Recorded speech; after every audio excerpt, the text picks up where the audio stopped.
Bonjour à tous et merci d'être avec nous. 01net TV, vous savez, c'est aussi la chaîne dédiée aux startups. Et alors qu'on revient à peine du CES de Las Vegas, alors qu'on est encore un petit peu jet-lagué, eh bien on va encore se replonger dans ce bain fascinant de la French Tech. Jérôme, bonjour. Salut François, bonjour à tous. Oui, débriefing du CES 2018 de Las Vegas avec 3 startups qui nous font la joie d'être avec nous aujourd'hui.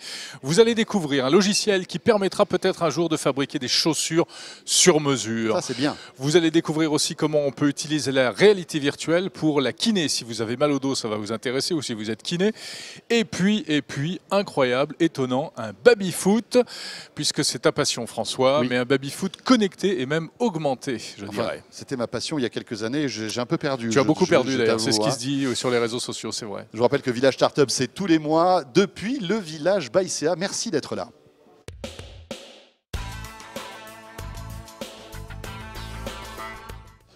Et puis dans quelques minutes, à la fin de ce Village Startup, Fabrice Marcella, le maire du Village Bien Baïséa, sûr. viendra nous rendre visite encore une fois. Il nous fera son compte-rendu de ce CES 2018. Qu'est-ce que vraiment ça lui a apporté et ça a apporté aux startups qu'on va recevoir aujourd'hui.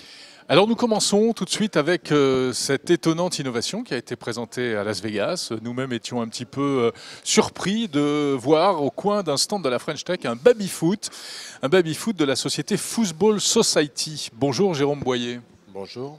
Bonjour Jérôme. Alors on va mettre 6 minutes en route notre petit compteur. Alors la puisque le règle du pitch, jeu, vous le savez, c'est ça. Hein. 6 minutes pour répondre à nos questions et pour nous dire l'essentiel concernant ce baby-foot augmenté. Jérôme Boyer, qu'est-ce que c'est que ce baby-foot pas comme les autres ? C'est un baby-foot comme les autres dans la mesure où l'expérience du joueur, elle ne change pas. On l'augmente parce qu'on a adossé à ce baby une couche de digital qui permet de mesurer un certain nombre d'événements que jusque-là on ne mesurait pas. Bien malin est celui qui peut dire quelle est la vitesse de son tir, s'il est meilleur à l'avant, à l'arrière, et s'il est le meilleur parmi tous les joueurs ici de l'incubateur du village. Il y a des bons ici ou Ah ils sont oui, tous moyens, vous il pouvez le dire, hein. y a des très bons joueurs Des très ici. Des très bons joueurs ici. Et ce qui est intéressant, c'est qu'en effet, on classe tous les joueurs qui se sont rencontrés ou non. On a un algorithme qui permet en fait de rassembler les joueurs autour d'une ligue de baby. Alors, on a une ligue d'incubateurs qui est en train de se créer à Paris. On va installer bientôt la station F, j'espère bientôt d'autres villages du Crédit Agricole. Donc cette logique que les joueurs puissent avoir accès à leur classement, à leurs stats et rencontrer aussi d'autres joueurs. Donc c'est la réalité augmentée. Alors il a quand même été un peu customisé, hein, ce baby-foot. Qu'est-ce qu'il a de spécial ? Alors ce qu'il a de spécial, il a d'une part des capteurs électroniques qui sont placés dans les baguettes et dans les buts, qui permettent de calculer des vitesses de tir, des gamelles. Et il a aussi, depuis le début de cette année, un arbitrage vidéo. En fait, on utilise de l'algorithme aujourd'hui, demain de l'intelligence artificielle, pour finalement traquer la balle et permettre de remonter l'ensemble des données, des statistiques aux joueurs, ce grâce donc à l'arbitrage vidéo. Donc on ne peut plus tricher. On ne peut plus tricher parce qu'en plus, dès qu'il y a un but qui est marqué, il y a un ralenti qui s'affiche sur l'écran qui est adossé au baby. Il y a encore beaucoup de gens qui jouent au baby-foot. Alors étonnamment, oui, il n'y a plus beaucoup de baby dans les cafés, il y a de moins en moins de cafés. Je crois qu'il y avait C'est pour ça que je vous pose cette question. Enfin, c'est un peu comme j'allais faire l'analogie avec le flipper, mais oui, alors, tous ces jeux étaient tout petits, Jérôme, il y avait beaucoup de flippers et de baby-foot. Oui, bien sûr. Il y en a moins maintenant. Alors je crois qu'il y avait des 100 ou 150 000 cafés en France dans les années 20, il en reste 30 000 aujourd'hui. Donc sur ce secteur de CHR, il n'y en a plus. Par contre, on les retrouve étonnamment dans les startups comme emblème de coolitude. Ouais, de la coolitude, mais c'est des babys standards, donc c'est assez bizarre parce que jusqu'alors l'innovation dans le baby-foot depuis sa création chez Bonzini 1927, je pense que ça n'a pas bougé. Alors lui amener une couche de digital, ça permet aussi un autre aspect intéressant, c'est d'accompagner la conduite du changement dans les entreprises. C'est aujourd'hui notre principal. Donc votre cible aujourd'hui, ce sont les startups ?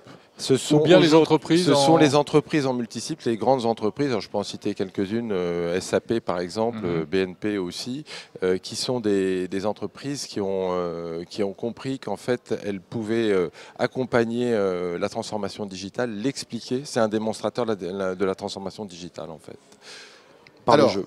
C'est compliqué de numériser, de connecter un vieil outil comme ça, qui est le baby-foot. Qu'est-ce qu'il y a comme techno sur ce baby-foot? La techno, il y a la techno qui est propre à tous les objets connectés. C'est des technos qui sont, je dirais, relativement maîtrisés. Il y a la transmission des informations, la communication vers une plateforme, puisqu'il y a une plateforme qui gère l'ensemble des données.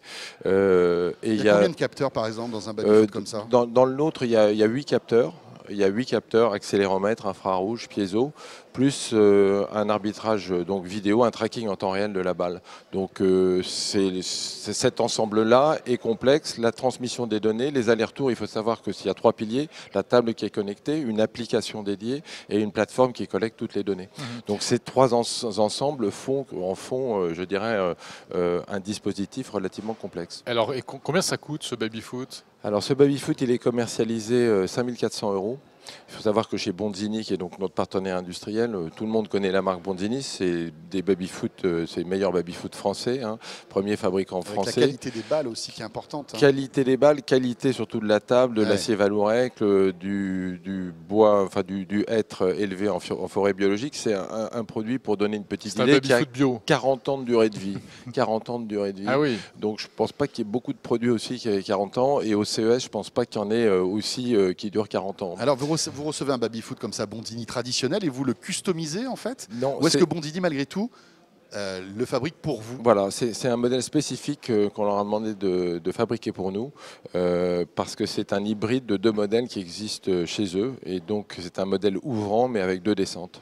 Et alors le business model de Football Society, c'est quoi? C'est la vente du produit ou il y a du service derrière? Alors c'est la vente du produit, mais c'est surtout derrière un contrat de licence et d'assistance, puisqu'on remonte des données aux joueurs. Il y a aussi donc un stade en 3D qui permet d'avoir l'ensemble des informations du baby chaque semaine renouvelées, et pour l'entreprise un outil de reporting anonymisé, je précise, qui permet donc de montrer comment est utilisé le baby-foot par les collaborateurs. Bon, comment a été perçue et accueillie cette innovation aux États-Unis, à Las Vegas? Les Américains sont joueurs étonnamment de football, parce que c'est comme ça que ça s'appelle. Pour ça, Football Society, c'est en référence aux Américains. Pour la petite histoire à raconter rapidement, le football. 15 secondes. Le nom de football vient de la guerre froide, au moment où les Américains avaient des bases en Allemagne. Ils ont découvert la table de football. Ils l'ont importé, les premières tables allemandes de football, et c'est devenu football aux États-Unis. Parfait. Eh bien, merci beaucoup, Jérôme. Merci à vous. Voilà, vous revenez tout comme nous du CES de Las Vegas, où vous avez présenté cette innovation. On en avait parlé d'ailleurs sur ZeroNet TV. Merci beaucoup. Jérôme, on revient dans un instant avec notre deuxième start-up. Oui, on parle de réalité virtuelle pour les kinés.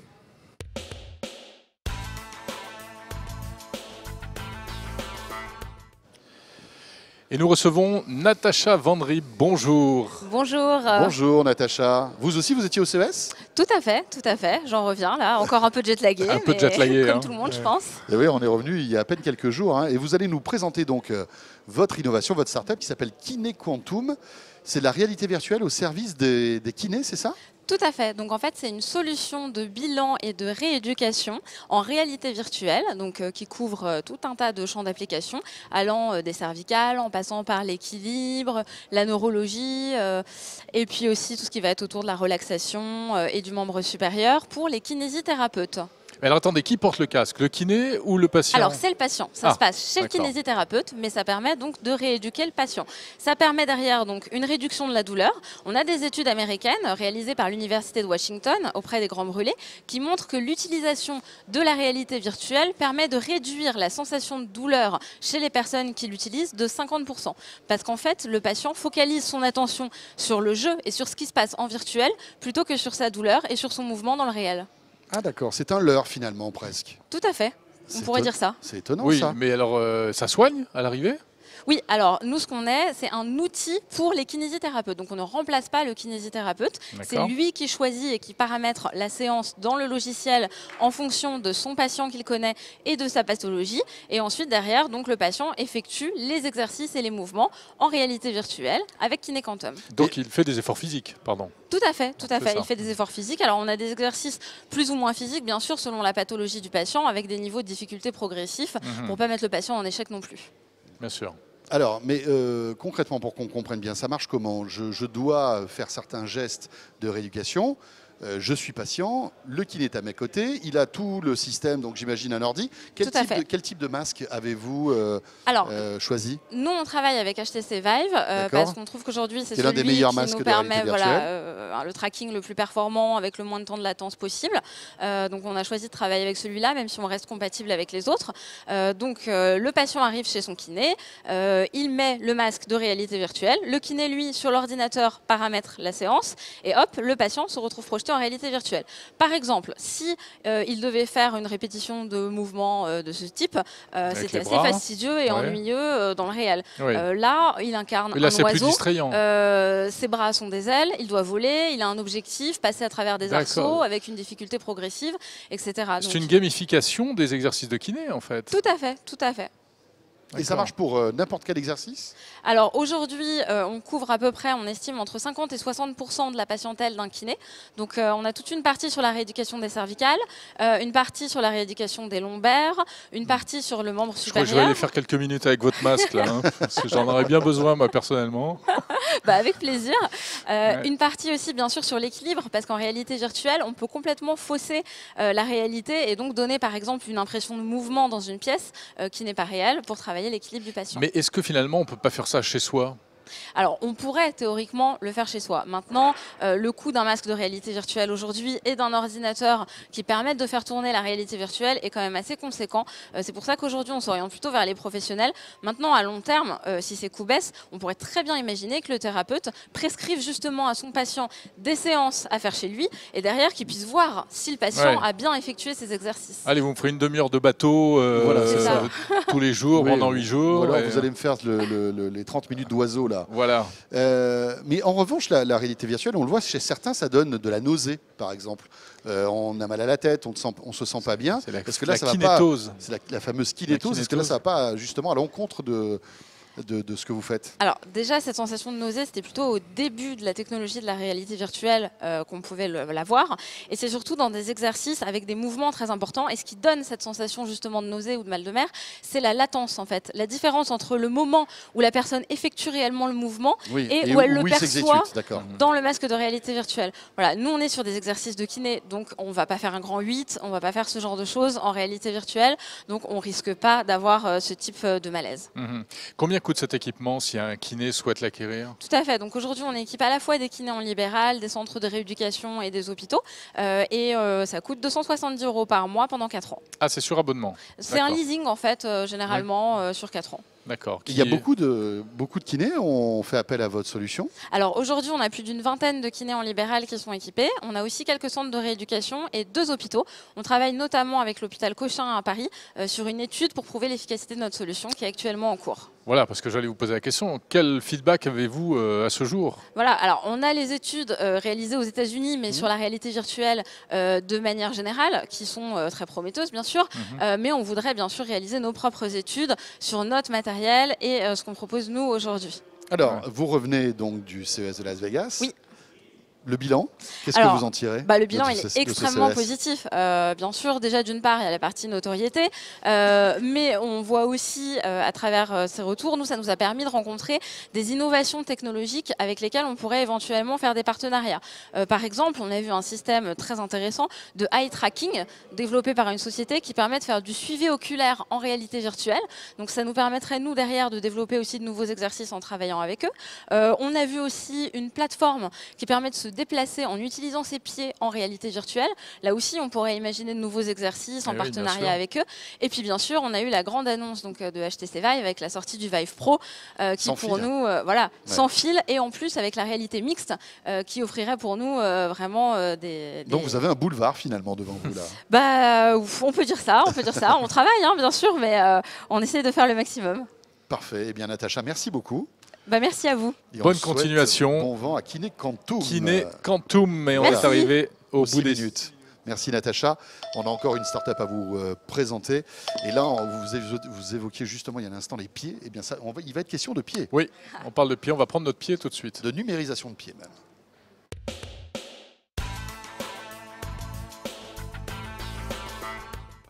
Et nous accueillons Simon Bécouche. Bonjour Simon. Et Qui est oui, venu avec son joli talon haut.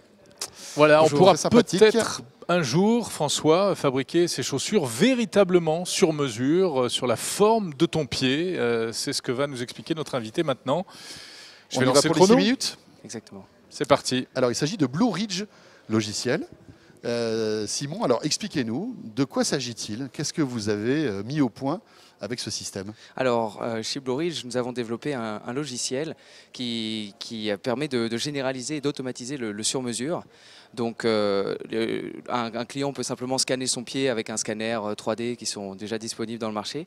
Et à partir de cette image 3D du pied, on est capable d'extraire des centaines de mesures sur le pied du client et de faire l'équivalent sur une forme à chaussure qui sert à fabriquer n'importe quelle chaussure aujourd'hui et d'automatiquement obtenir la forme sur mesure pour le pied du client. Donc ça veut dire qu'en choisissant n'importe quel modèle, on peut avoir ce modèle qui est adapté à son pied, à sa taille, à ses largeurs et obtenir un confort incomparable au confort de la série. Et ce type de logiciel n'existait pas?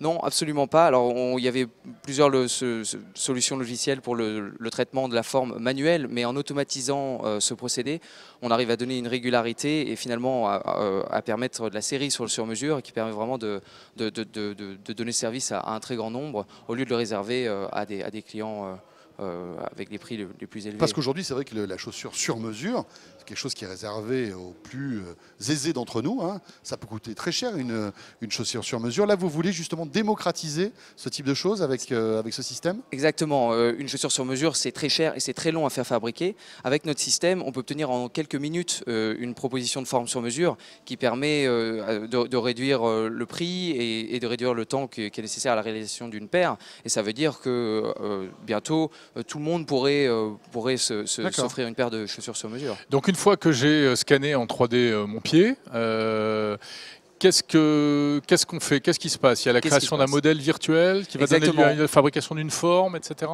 Voilà, nous ce qu'on fait, c'est qu'on récupère le fichier du pied du client et on dispose des fichiers 3D des formes des fabricants. Et donc ce qu'on va faire, c'est qu'on va générer une forme sur mesure pour le client qui va ensuite être envoyée à l'usine du fabricant qui pourra réaliser la paire sur mesure. Il faut que l'usine soit déjà prête et qu'elle permette de faire des chaussures sur mesure. Exactement. Alors ce logiciel, c'est le début de la flexibilisation de la fabrication de la chaussure. Est-ce que ce type d'usine existe déjà?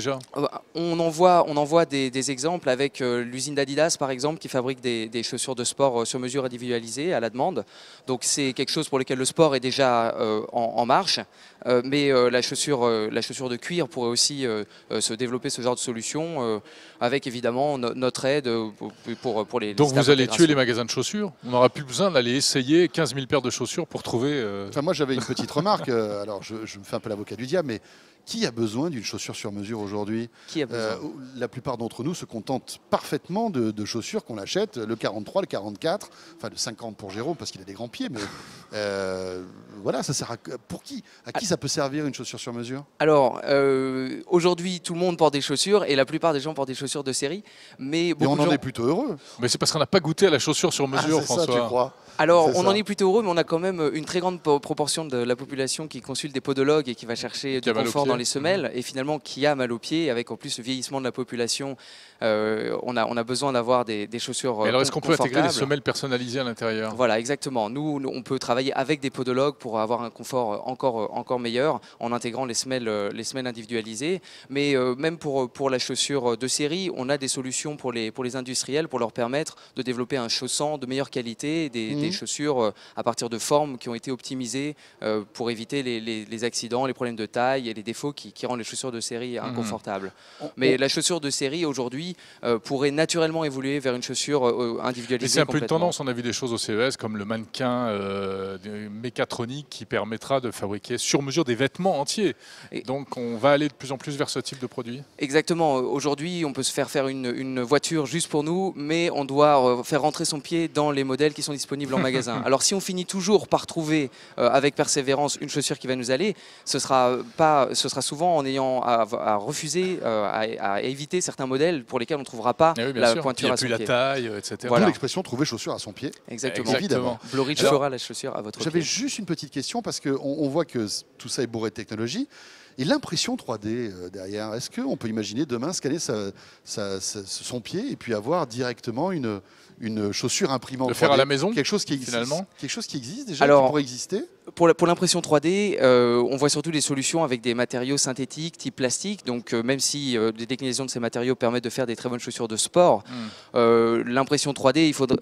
Oui, aller au bureau avec des chaussures imprimées en 3D. Il faudrait avoir la prochaine génération de systèmes qui pourraient traiter du cuir. Maintenant, dans nos chaussures, dans notre système automatisé, on peut effectivement... Mais c'est l'avenir à votre avis, ça ou pas? Eh ben, c'est l'avenir au moins pour des composants de la chaussure. D'accord. Donc pour des composants, des pièces de semelle, des pièces de la chaussure qui justement gagneraient beaucoup à être adaptées à la morphologie du client. Une impression 3D de certaines pièces pour améliorer le confort. Simon Bécouche, vous êtes mathématicien, votre cofondateur est un ex-magistrat, ex-banquier. C'est des profils alors assez high level, mais étonnant. Comment en êtes-vous arrivé à prendre votre pied comme ça? Eh ben, c'est monsieur. Bravo, je l'ai fait 2 fois. C'est Nathalie Meister qui est venue me rencontrer avec cette idée de finalement ramener la chaussure au niveau des technologies du XXIe siècle. Tout le monde a mal aux pieds, Ouais, il avait mal aux pieds. 2.0. Chaussures 2.0, il est grand temps. On trouve plein d'applications mathématiques. Simon, en 15 secondes, ce CES 2018 vous a apporté des choses importantes, intéressantes? Oui, c'était l'occasion d'avoir l'oreille attentive des grands de la chaussure, à la fois française, mais surtout internationale, qui reconnaissent et qui valorisent le savoir-faire français. Très bien. Merci Bon beaucoup. vent à Blue Ridge. Super, très bien. On a hâte que ce soit utilisable par le commun des mortels. Et merci beaucoup. Merci Et beaucoup. on revient dans un instant pour la suite et la fin de ce village startup avec le maire du village Baïsa qui nous rejoint, c'est Fabrice Marcella.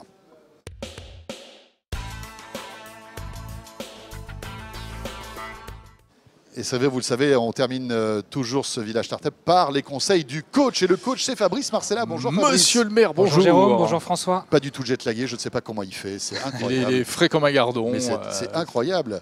Eh oui. Fabrice, le conseil du coach, du maire du village Baïséa pour ce retour du CES de Las Vegas. C'est un conseil en forme de bilan en fait. Oui, c'est ça, c'est un bilan. Comment s'est passé ce CES, Fabrice?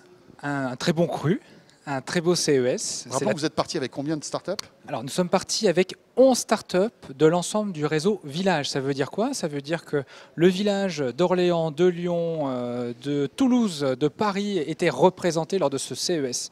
11 startups que nous avons accompagnées et ça fait partie de notre job que d'accompagner ces entrepreneurs un peu partout dans le monde pour faire en sorte de leur permettre de continuer à se développer. Et le CES est un moment important dans l'année de nos startups.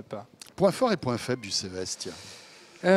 Point fort, c'est toujours aussi impressionnant, avec toujours autant d'émulation, avec toujours autant de startups, voire plus de startups. Des rencontres, des rendez-vous? Des rencontres, des rendez-vous, des contacts qui sont pris et sur lesquels chacun d'entre nous, nous compris, nous Village, on va pouvoir surfer au cours des 6 prochains mois de l'année.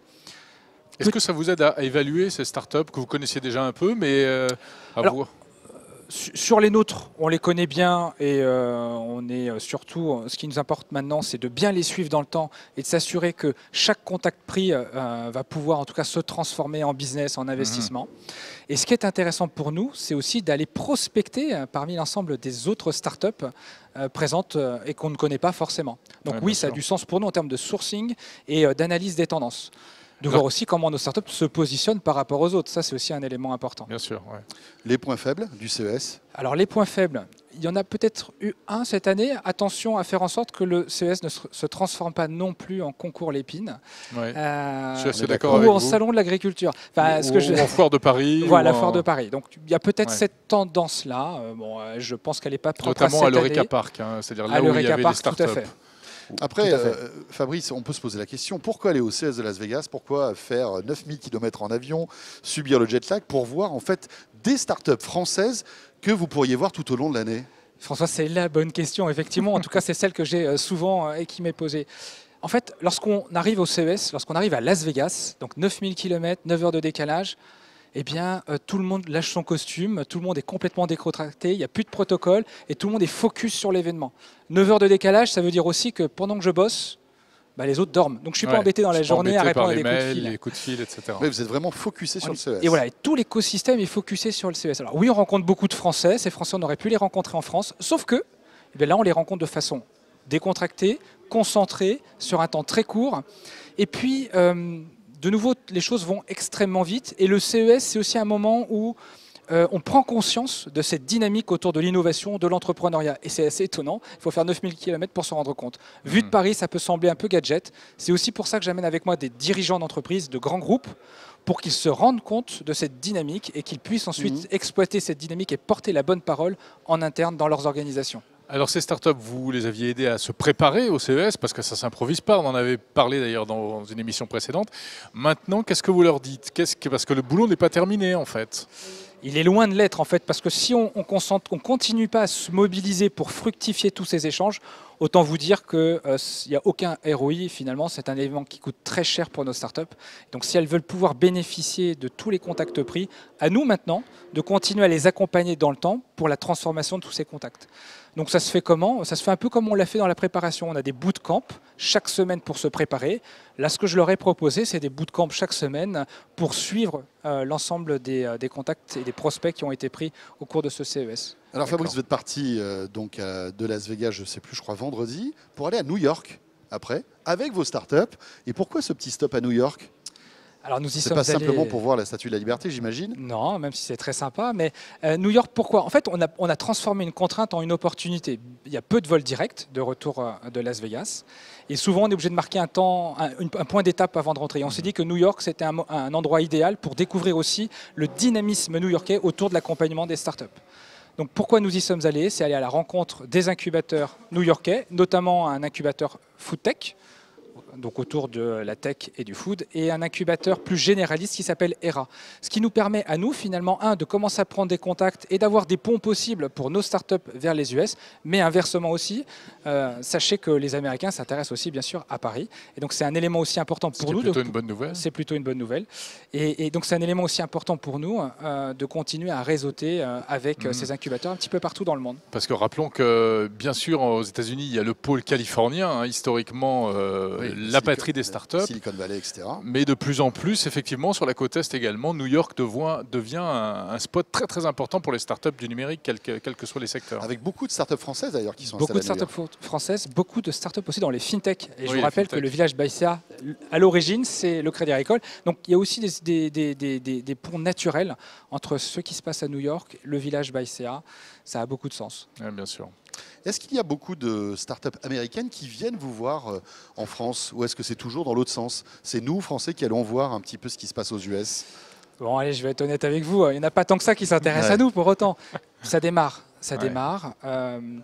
Ce dynamisme que l'on ressent chacun d'entre nous en France commence à être aussi connu de l'international.